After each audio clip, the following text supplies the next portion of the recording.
What's up there, fellow weebs? So today we are gonna continue with my anime spin the wheel challenge. So I actually made like 3 videos of this in the past, like a few months back by now. And I kind of think that, making one anime by one episode, it's kind of gonna take quite a while.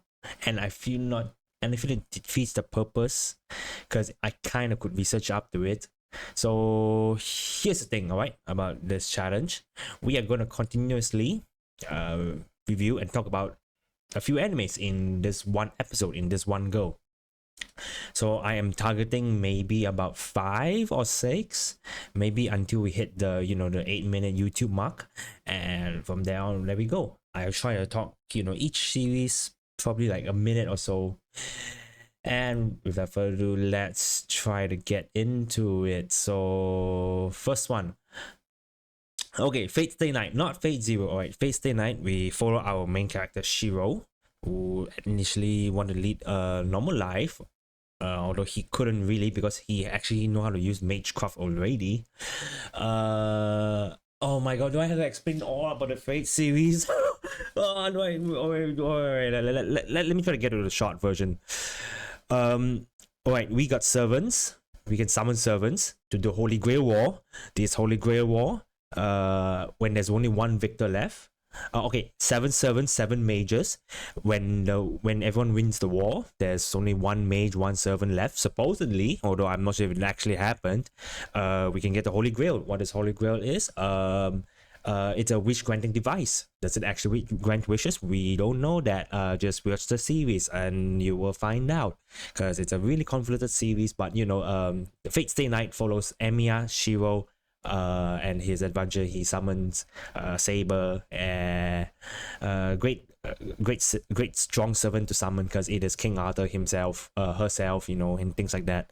But yeah, anyways, I think do we have 1 minute? I think 1 minute had passed, so let's go on to the next series.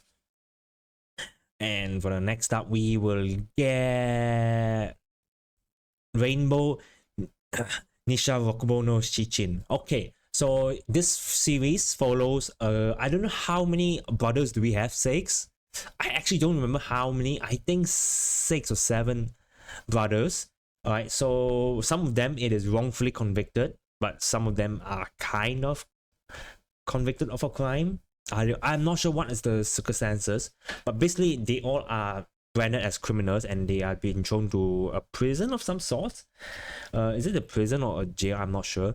And they try to be tough. They saw one fellow other inmate which also probably did not commit a crime but was forced to send there. So okay, yeah, anyways, these inmates, they form a strong brotherly relationship, and together they try to survive prison, or I don't know what's called, prison, jail, some sort of institute, that kind of thing. I think it's prison, but yeah, it follows a group of brothers, not related by blood. I mean, like brothers as in people that got your back, and yeah, they try to survive prison, and that's kind of how its story started. Okay, let's go to the next one, and we are going to get this is the most. Wait. Oh no, I did watch this. This is difficult. Okay. All right. So in this series, there are immortals, and there are alchemists that are researching these immortals. And so, as the name states, they cannot die and they can kind of live on forever. Now, I don't remember if being immortal for them means also they do not age, although no, they don't age. Sorry, yes, they don't age. So if you start off as a kid and you are cursed with this immortality, you'll be a kid forever. If you're an old man with this immortality, you're an old man forever. So you probably have the old man problems, you probably have kid problems and all that, but things like that. But okay, so everything in Baccano actually starts off. It start off in the train, it ends with the same train. The Pussyfoot. Yeah, it's called a flying Pussyfoot. I know, great name, right, for a train. It follows a plethora of characters, which I don't remember the names at all, but they are all really fun characters by their own right. And yeah, it's a wild adventure. You know, it's literally like if you ever watched Durara, it's the kind of the prequel. Baccano is related to Durara in the same universe, but this is in 1940s, 30s, like that. But Durara, it's kind of modern day Ikebukuro, so a bit different there. But yeah, Baccano is about this wacky adventure in the train with a lot of fun characters. Some of them are cursed with immortality, some of them are normal, they just want to live normal lives, although not really, I guess. There's a gangs member going on and stuff, a lot of crazy wacky shit. But yeah, most importantly, Pussyfoot, flying Pussyfoot, immortality, crazy wacky ride in one train. Yeah. All right, let's go. Next one. Okay, we are getting. Okay, this is my most favorite science fiction anime, Steins Gate. So essentially, it's about time traveling.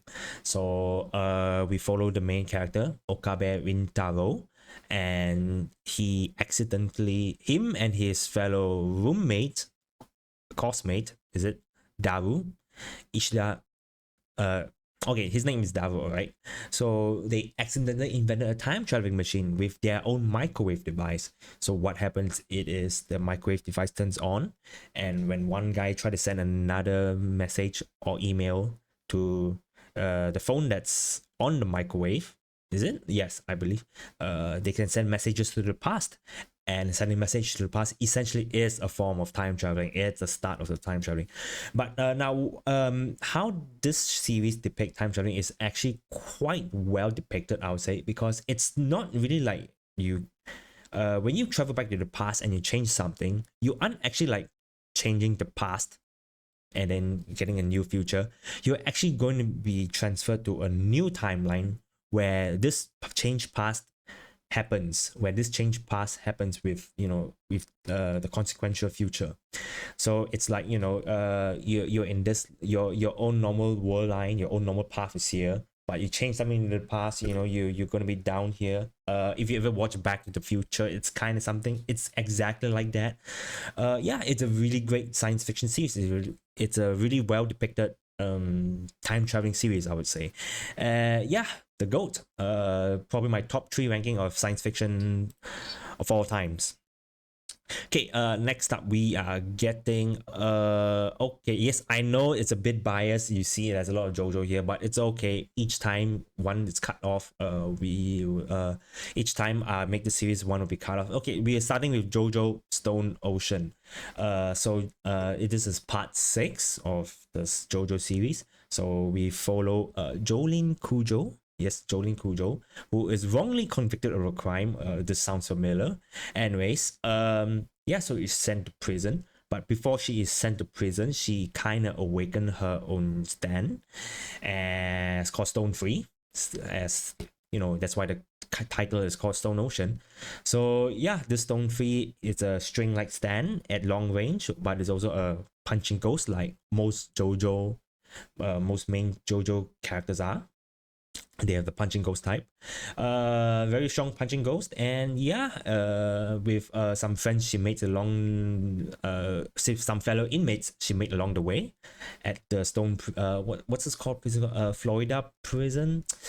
Damn it, I forgot the prison's name. But anyways, yes, together they try to escape prison. He met his father, you know, it is our Jotaro Kujo guy. Wait, no. Yes, Jotaro Kujo. Yes, that's the same. Yes, and a lot of stuff happens. Alright, so yeah, wait, how many we've done? I think we've only done 5. Alright, we're gonna continue with probably 1 or 2 more. Okay, next up, Baccano again, we really done that.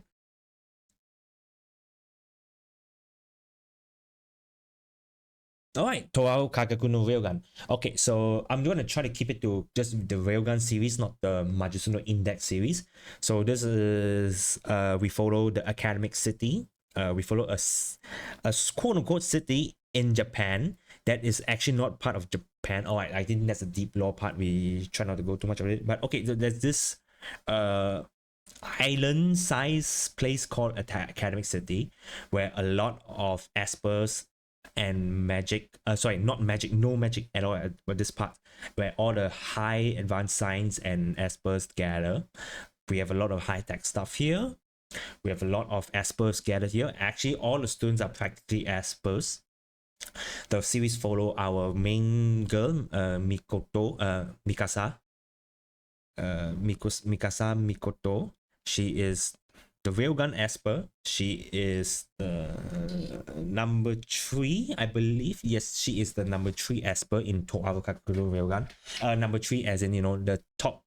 There's a top 7 strongest Esper in the series, and she is number 3. So what she can do, she can control all forms of electricity. She any forms of electricity, static and all that, she have full control over. She can even technically hack into computers, things like that. Hack security system, things like that. Yeah, and there's a lot of wacky stuff happening in the scientific city of Academic City, and it's up to her and her friends to solve them one by one before the other people bring ruins and things like that. Yeah, alright, I think I shouldn't talk too much more about that, and let's continue on with. Okay, I don't know why I put that there. It's technically not an anime, it's an OVA by Porter Robinson. But okay, it's there. So, I'll give my best. Alright, so we follow the girl. I've also forgot her name. I should really stop saying that. We follow a girl who apparently, with his little iPad or, pad, she can create all sort of artistic things. So let's say with a pad and pen, she create a square box or a hammock and 2 trees. So the trees, hammock, and square box will all appear in her reality, her quote unquote virtual reality. And so yeah, she's living the life there all alone somehow. Yeah, the music's great. Okay, the music's great. Anyways, so yeah, she have full artistic creative freedom there. She can create all sort of things over there. But one day, I think she started to reach 18. Is it 18 or 16? She started to slowly remember and realize where she came from. So she is living in a future where Earth is completely destroyed. But before Earth was destroyed, she had a really, really loving father who together the father taught her how to use the iPad, how to use the system. She made the rocket that is giving her, the little girl, full self-sustained nutrition and all that probably lasts for, I don't know, a few decades at the very least. She this rocket, we have all the nutrients, have the iPad, is now kind of technically trapping her in this virtual reality world. Shoot up space, the big asteroid, a huge humongous asteroid hit Earth, destroys it. So now she is probably the only human alive. It's very, very somber. It's very, very sad, just knowing that you're probably the only human alive. But hey, there might be other astronauts there, I don't know. But yeah, after that, she kind of received, after regaining all her memories, she kind of received an email that is only arriving at her 18th birthday. And yeah, it showed a really heartfelt message from her dad. And that's kind of, yeah, that's a really touching series. Oh man, I'm gonna cry after. Okay.